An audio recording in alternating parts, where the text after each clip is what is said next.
Good morning, people. This is Blanche Eden with Black Trending News Podcast. All right. It's a beautiful day. I really love the summertime when it's not muggy and sticky and everything is sticking to my you know what. You know what I'm saying? So it's a good day. I'm going to talk about Jermaine Dupri's recent contact with the female rap game and what he said and who he is. You know, I just go back a little bit to my previous podcast I made about my unpopular opinions of Lil' Kim.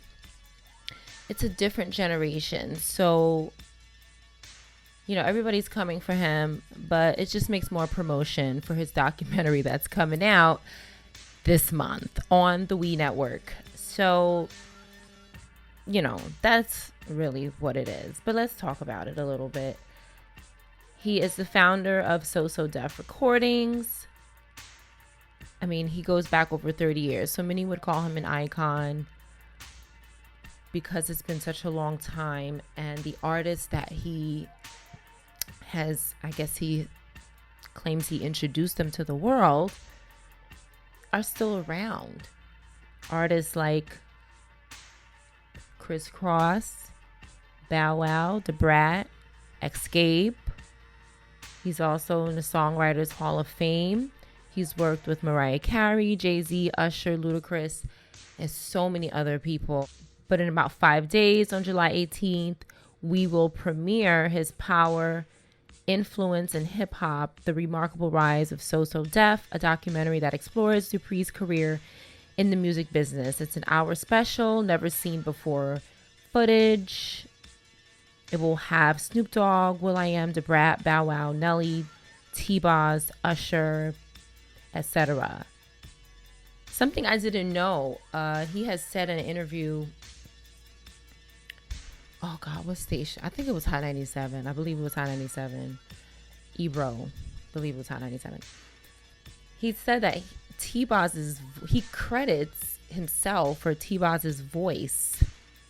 The way T-Boz from TLC, for those who don't know who T-Boz is, because that's my generation. But he credits her tone, the way she sings, very raspy. I thought that was cute. I don't know. Do whatever you want with it. You know, at the end of the day, it's like T-Boz is doing it. You know what I mean? Like, you might have put her on a little bit to how to sing it, but that's what I know her for. Okay. Anyway, so that's who Jermaine Dupri is. So let's get into what he said that pissed everybody off. All the ladies came out. Cardi B, Doja Cat. It's out there if you want to know who came for Jermaine and his BS comment on female rappers. And, you know, the 90s was a very special time for hip hop and music in general, R&B, black people, etc., etc. I'm so grateful to have grown up in that period, because if I didn't, I don't know if I'll be able to make the music that I have. You know, I always credit my mom for playing the music, my sister for playing the music around me. I mean, I have them to thank for putting it in my life, and then of course the artists and the people behind it. But when you're young, you don't really think about those people behind the scenes that get the music in your living room or in your bedroom, in your car while you bumping. And he's one of those people, so nobody can deny that. I listened to a few of his interviews. You know, everybody who has done these accomplishments again have ego, and I spoke about that again on my other podcast. I was the first person to do this. I was the first person to do that. I was the first person to do this. I was the first person to do that. Everybody wants the first. But this generation, again, as I state, doesn't care about that. So we have to move on. People don't care if you were the first person to do anything anymore. There was a time where that was the thing, and now nobody cares because there's so many people who can do what you did in half the time. Because of technology, the internet, drive, networking, opportunities, viral videos, you name it, people can do it. Not everybody, but still, a lot of people can. Okay, so let's play the clip. So Def helped Atlanta get on the map. JD was the first person to make Atlanta really pop. His train of thought was different than the average CEO. Because he had a variety of artists. Most labels were focused on rap or just focused on R&B. He was able to do them both. He really credits the Brat with helping female rappers get the recognition they deserve. Take a look. Brat broke that mold, right? You know what I mean? So it's like when Brat came out, she was the first female solo artist to go platinum. So we together broke the mold that I was in prior to meeting Brat. Females. Megan Thee Stallion. And you mentioned other female rappers. Do you have a favorite right now in the rap game? Cardi B, Nicki, Females. Megan Thee Stallion. Stand out to you? I can't really say. Not a Cardi B fan? The reason why I can't say is because I feel like they're all rapping about the same thing, and I don't think they're showing us who's the best rapper. I think they're trying to show. For me, it's like strippers rapping, and I don't. As far as rap goes, I'm not getting who is the best rapper. I'm getting like, okay, you got a story about you dancing in the club. You got a story about you dancing in the club. You got a story about you dancing in the club. Okay, all right. Who's getting ready to? Who's going to be the rapper? Something different. Yeah. Well, what is the thing that you want to see if you're not like? Just more. I mean, I feel like at some point somebody's going to have to break out of that mold and just show us, talk about other things like rap. Just rap about other things besides that. Okay, so yeah, different generation people. Like, there's but so much we can expect from somebody who's been doing it that long. His idea of what is popping is a little bit different, right? I'm not making excuses at all because I'm about to say my opinion. I think he kind of stereotyped the black female rapper when he said that. Maybe he didn't expect the question. Maybe he didn't have time to think about it. Maybe it threw him for a loop. It sounded like he just kind of, didn't think about it or didn't know what to say and then just kind of spoke. I don't know.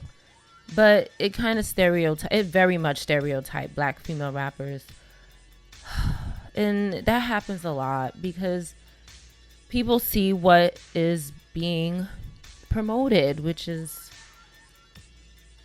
sexy, beautiful women. Like, that is what the female rapper is known for. I think that's primarily because who's ever, in charge of, hip hop or whatever, who's ever deciding who is going to make it, who's not going to make it, doesn't want them to compete with each other, right? Like, how can we make both the females successful and make money with both the female rappers and the male rappers? We can make them not compete with each other, because if they compete with each other, then there's less money to make, I feel like, Now, if we have the female rappers being known for one thing, it's another form of segregation, whatever you want to call it. Now it's not with race, now it's with segregation, whatever you want to call it.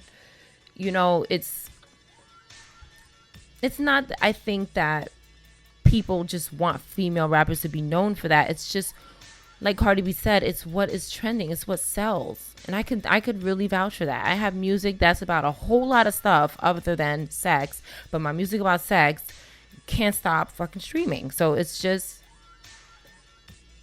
this is the taste that they have created in people. People have now have a taste for it.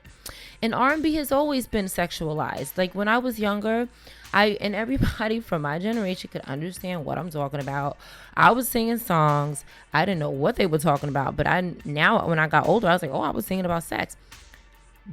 it just wasn't so blatant as it is now. It's very blatant now. It's very rated R and X-rated now. I can't even listen to the radio sometimes because the stuff that they're saying on the radio, it sounds like a porno audio in my ear. Like, I feel like I'm gonna get a venereal disease in my ear if I listen to it. Like, I mean, I have heard some music that is so nasty. It's just, and it sells.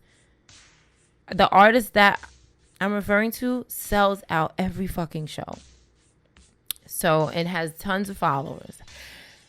I'm not hating on nobody. Like, I'm just stating that it sells. I'm just proving a point that it's so nasty. Like, it is. I mean, it's so descriptive. Like, it's actually very fascinating how someone can write that. I'm actually very fascinated by it. I don't listen to it because, again, it puts a bad taste in my mouth. That's just my personal feeling. But there's obviously hundreds and thousands of people that disagree, that really enjoy that. So there's a market for it. It's a business move that people say it works. Let's do it. It's business. You have to understand, in the music industry, it's a business. It's not about what makes people happy. It's about what sells and makes my pockets fatter.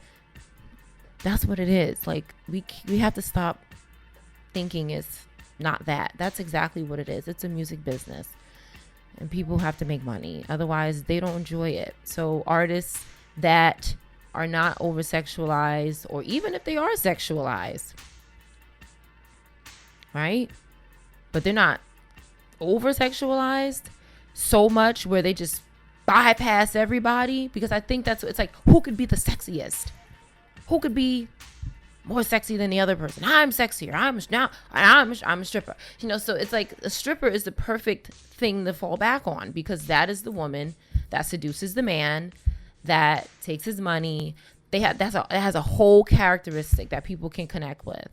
And now with the empire of social media that has blown out of the ocean, strippers are on the internet now. Years ago, you wouldn't see strippers online. Now there are people who are making a living off of it. So this has become a market, and they're collaborating this market with the female rapper. You know what I'm saying? It's like anything to make money. I mean, I don't like saying that. Like, I have to hesitate. Like, damn, but that's what it is. That's what it is. We have to make money. So, back to Jermaine Dupri's comment, I'm not going to say he's 100% right, but he does have a point. But that could be because, and it is because, not just female rappers, because I have songs where I'm rapping, but I'm not a rapper. I don't credit myself as a rapper. I'm a singer and songwriter. And I also, produce my music. I write all my music, blah, blah, blah. So it's not just female rappers that get over-sexualized. It's just women in general. Women get over-sexualized. Let's not make this a race thing all the time. Like, women in general are overexploited, extremely exploited. And as women, we have to take some type of responsibility, but then we have artists that don't care about that. So when a record exec and an artist meet up, that artist doesn't give a two shits about, people's opinions about, oh, you're over-sexualized. They don't give a fuck about that. That's the record executive's dream. Hello. Let's make some money. I mean, I've even heard a video when Cardi B said, I don't care about this shit. Like, I just want to make money. I'm going to put music out that's going to make money. She said it with her own words. Like, take it how you want to take it. That's the mentality of a lot of people. People don't want to struggle.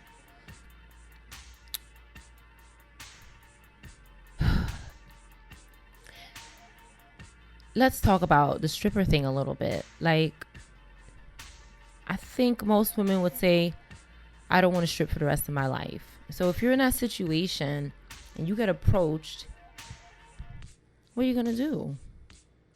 You're going to strip for the rest of your life? Or do you want to make some money? Most people would be like, all right, let's go make some money. This is what I need you to do to make some money. You have a job. That's your job. That's their position. They're a product. I mean, this has been said over and over again. I'm not the first person saying this. And there are no firsts. Let's talk about that too. There's no first of anything anymore. I mean, I'm sorry. There's no original anymore. You know, everything has been done a lot. It's been a long time. I wish people would stop trying to claim everything. It's like, just, we already know what you did. Like, get over yourself a little bit. You know what I mean? That's how I feel. It's like everybody wants status, but it's like nobody cares about that no more because there's so much going on. You just get lost in it. Just enjoy life. Like, just chill and just be like, all right, you did it. Great, cool. Because tomorrow, there's going to be something else going on. Nobody's going to give a shit about what you did. Unfortunately, this is just, the world moves a lot faster than it did than when Jermaine Dupri was the, you know, one of the main people in the forefront of music in the media. I will say this, that was a good promotion. Shout out to Jermaine Dupri, because that was a very good promotional stunt. Like, at the end of the day, that's what it is, people. You know, everybody's talking about it, and maybe people will tune into his documentary. I think I will watch it because I love the artist that he brought to the world. And I said this again in another podcast. It's the shock effect. Let's shock everybody. Get everybody talking about it. And let's get these ratings. It's business. It's not personal. I just wanted to point out some song titles that I found by Jermaine Dupri that I guess he has something to do with, or wrote, produced, whatever. Money Ain't a Thing, which is, he produces party music, so I really don't understand where that came from. The Party Continues in 1998. Gotta Getcha. Okay, I'm sure he's referring to a female. That came out in 2005. Jump was a big party song that came out in 1992 by Chris Cross. I've Gotta Have It. There's a female getting ready to kiss him in the picture on the video. Okay. Ballin' Out of Control came out in 2001. Pop That Booty by Marcus Houston. Where the Party At in 2001. What the Hookup Gonna Be? Jumpin' by Destiny's Child. Money, Hoes, and Power. Excuse me? Okay. You Bring the Freak Out in Me. The Freak Out of Me. Okay. So let's relax with all the, that's all I hear is stripper music, because I mean, musicians end up shooting themselves in the foot when they say stuff like this. Like, but again, it was, we all know what it's for. Publicity is, we got to hurry up and get people to watch this show. Hurry. So say something shocking, so everybody's talking, and that's it. But guess what? In 2 days, nobody's going to care. Have a good day.